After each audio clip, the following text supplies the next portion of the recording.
Hello साथीहरू, आज चाहिँ म तपाईहरुलाई मेरो अर्किड फ्लावर देखाउन गइरहेछु। एकदमै दामी फुलेको छ है। यस्तो दामी फुलेको छ। यो कस्तो मिठो कलरको, यस्तो दामी छ। मसँग चाहिँ धेरै कलरहरू छ, तर कुनै फुलेको छ कुनै फुलेको छैन।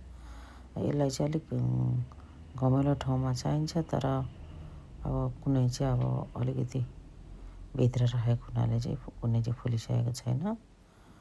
दामी फुलेको छ यिनीहरू चाहिँ। साथीहरू, यो पनि एकदमै दामी फुलेको छ। यस्तो मिठो कलर छ, यो पनि दामी छ साथीहरू। यो कलर पनि राम्रो छ। यो अर्किडहरू चाहिँ धेरै जस्तो चाहिँ मेरो गिफ्टै आएको भन्दा पनि हुन्छ। म चाहिँ धेरै किन्दिनँ यो अर्किडहरू चाहिँ, यो सबै मेरो गिफ्ट। यो पनि गिफ्टै हो।